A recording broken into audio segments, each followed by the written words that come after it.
Hi everyone, it's the English Simmer here, and if you are anything like me at the minute, you are slightly overwhelmed, still trying to wrap your head around everything that has happened for The Sims 4, like, the last few months. I feel like this year has been a roller coaster, and once again, I feel slightly disappointed by The Sims 4 right now, and most of those feelings are honestly to do with the patch update that we got yesterday. So we're going to go over the patch first of all, my disappointment in it personally, and then we're going to get into kind of the new stuff. I just want to have a look at it for my own purpose to try and like straighten things out a little bit. I know, straight on this Christian Minecraft server channel. So this is the update that we got yesterday. The Sims team actually tweeted about this, like on their official Twitter. They were like, hey, you're going to be getting a patch update. Make sure your saves are backed up and everything, which, by the way, with the rocky road that we've had, please back up your saves. My short lifespan legacy is completely broken because they all just keep auto-aging, which kind of ties in with my disappointment. So you scroll all the way down, learn more about friends, careers, and family life with new welcome scenarios. 3 new scenarios with more complexity, pre-made households, and special rewards depending on the outcome you reach. You will know when scenarios first came out, I wasn't the biggest fan of them. It felt like a lot of time and energy had been put into it where I wasn't gonna get like that much gameplay out of it. I will hold my hands up and say I have enjoyed thoroughly some of the scenarios that they have come up with. However, this just adds to the disappointment because I feel like high school years had so many issues with it. I feel like it created issues in the wider game, like it thoroughly impacted saves and gameplay that we had way before high school years. But with this update, like those bugs and glitches, those major issues that we've been seeing in the game don't really feel like they've even been acknowledged. So if you go to the bug fixes, plant sims can now move things from their inventory, and then pretty much like from this point onwards, all the way down to the bottom of the base game patch notes, it's all to do with scenarios. I mean, to be fair, yes, I have played a fair amount of scenarios. Yes, I've run into like a few little issues here or there. For the most part, they've actually played like pretty well, minus like some of them feeling as if they were like harder than what the game like initially led them on to be. I'm very glad that some instances of incorrect pronouns have been resolved. I have a sim that goes by they, them in my high school years, and the game keeps referring to them incorrectly. So I, for one, am very glad that they're continuing to look at this and like fixing it. And don't get me wrong, there are some nice fixes for high school years. For example, like to do with graduations and gowns that people wear. They will receive their diploma and they won't actually get dropped out of school, which was happening a lot in my personal gameplay. They don't have to indefinitely study for exams when in detention. So like these are nice to see, but they're not the major issues I feel like we have in the game right now. And this might feel like very like me, but of course there was the Groundhog Day bug, which a lot of players were running into.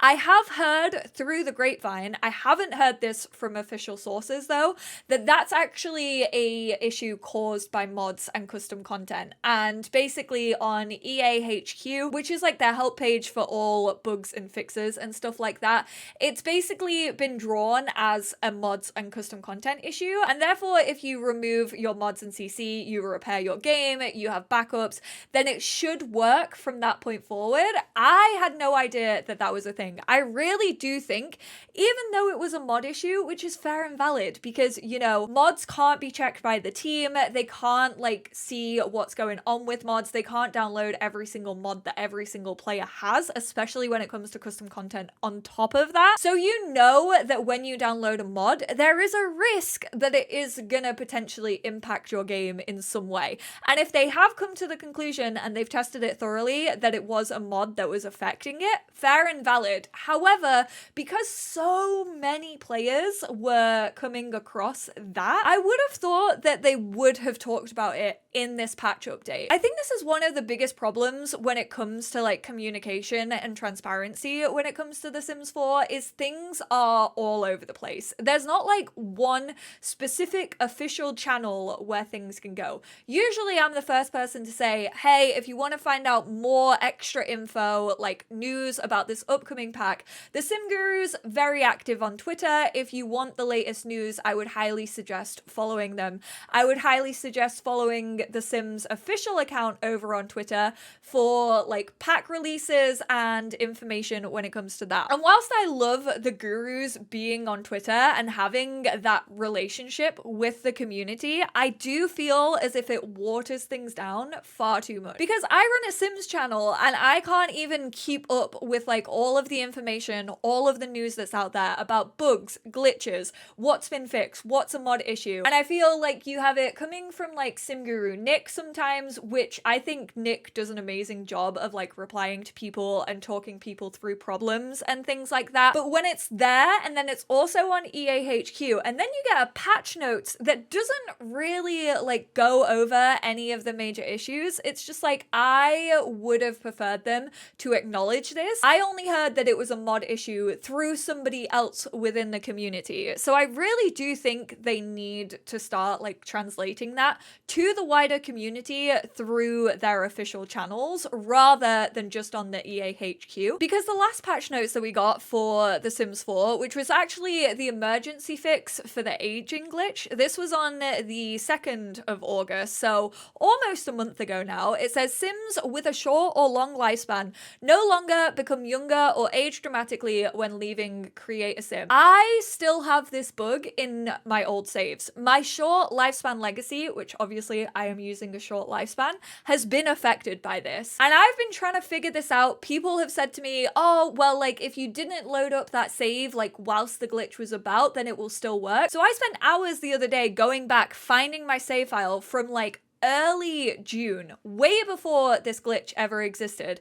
I put it into my Sims 4.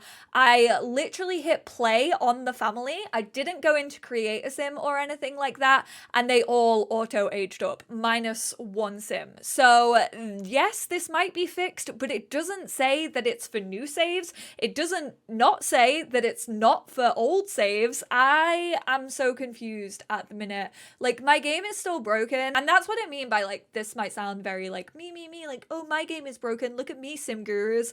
But like, when you go into it expecting it to be fixed because it was in a patch notes and then it isn't, I feel as if we just need more transparency and we need more clarity and even just like acknowledgement on these big issues that are quite literally making certain saves unplayable for a lot of players. Because if they had said on this one, like, we're really sorry, but it can't be fixed for old saves, like, yeah, that would have sucked. I feel bad, and I've only been playing it for a couple of months. However, people have like old saves from like probably 2014 that they have played on short or long lifespan, and they're still being affected by this. And don't get me wrong, I do think there are ways around it. I think you can turn off aging and you can put it into normal, and then you can manually age up Sims when you want. However, that gets really tedious to like try and remember like when all of their birthdays are. Even if you do schedule them into the calendar, it can get a little bit funky, and it kind of is just more work for the player when I feel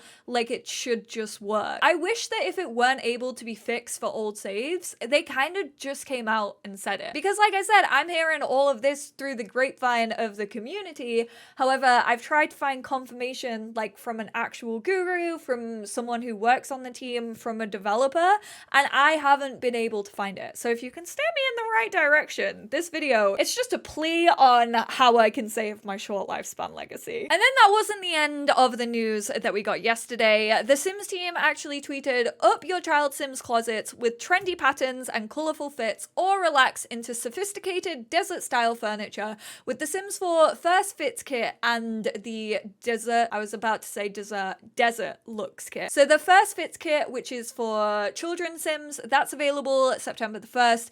Then Desert Looks Kit is available September the 14th. I actually really like the look of the kids kit. I think I'm gonna get a lot of use out of it. I think kids are definitely forgotten about, which, to be fair, I wish that we just got more kids stuff in general pack releases. I wish we didn't have a need for a kit. They also collabed with Urban Sims with Jen. If you know me, you know I adore Urban Sims. She is one of my favorite people in the entire world. I'm so happy that she got to collab with the team. To be fair, these like tracksuit bottoms look like they could have come in, I feel, any pack that we've had for The Sims 4, especially like Cottage Living or like Nifty Knitting, Tiny Living. They have the cozy comfort vibes that kind of all of those packs had, and I've said I am 100% over for right now. I love the little baby Tims. I think they're so cute. This kid also has like a little Apple Watch, which I think is pretty cute. Like, I can imagine a sim going around playing like Void Critter Go on this little thing. And then this is the second one. So this kid is actually wearing the same shorts but a different top, so it's not a full body fit, which is quite nice. I like this little like blazer shirt hoodie combination. I love the colors.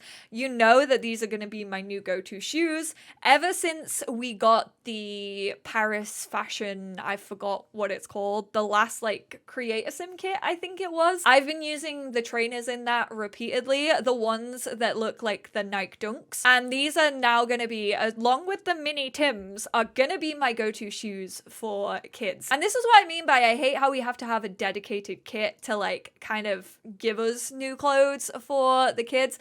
I am seeing, I feel, like a fair bit of repeated assets, which I know that they don't show everything off in these like little screenshots, but I do feel as if I'm seeing repeated assets a fair amount. Like, we've definitely seen these tracksuit bottoms on the earlier screen.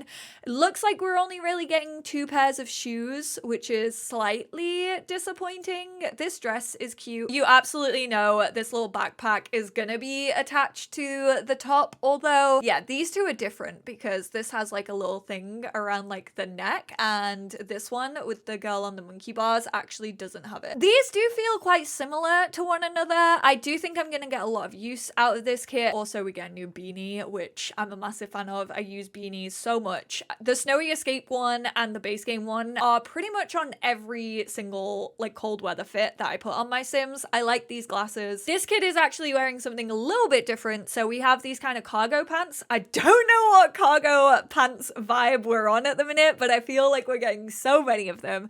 And then this little tucked in t-shirt. I hope this is a separate asset. I hope this isn't a full body fit, and I hope like it is tucked in, although I do always still wish that we got a tucked in variant and then also just like a untucked variant. And then the Desert Looks kit. This was actually collabed on by Avalyn. I absolutely love both Jen and Avalyn. However, this one I'm not as excited about. It might just be because I'm not a builder, but also I feel as if it like very much, I feel like builders might like it because it slots into what we already have. But to me, I don't use like outdoor patios all that often. I never really have. It gives me like patio stuff vibes. Don't get me wrong, I don't think patio vibes is even worth it anymore considering we got a base game hot tub. But yeah, I just don't build these kind of areas. I never really use them in furnishing. I like this fireplace. However, I personally would have preferred like an open pizza oven or something, like a stone baked pizza oven, kind of something to do a little bit more with like the gameplay. Whereas this fireplace, I mean, it's cute, but I feel like we have one that looks kind of similar in Jungle Adventures. And then also the Snowy Escape one, I know it's different, but it gives me that same kind of like concrete vibe. I think like some of the assets inside are actually new. I like this sofa actually. I do think we need more like cozy looking sofas in The Sims 4. This doesn't look super cozy, but it does feel like it can fit in quite well. But yeah, this one I'm definitely not as excited about just because of personal preference. I do quite like how it's tied in to Oasis Springs. I feel like we don't get a lot of like build and buy mode objects that feel as if they can fit into a desert world like Oasis Springs, like Strangerville, for example. So that's quite nice. I do on that front feel like it is something that's missing from the game it's just to my personal playstyle. I don't really play with like outdoor furniture all that much. I don't ever really have the space outdoors to play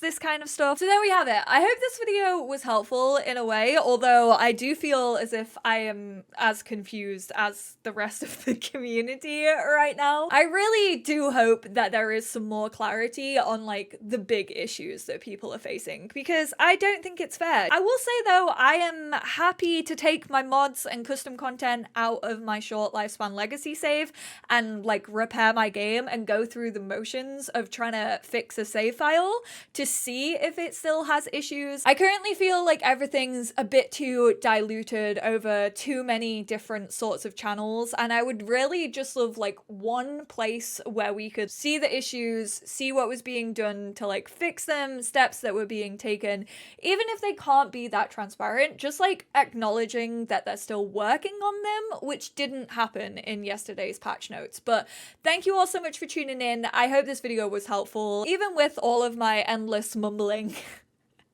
And I will see you all in my next one. Bye now.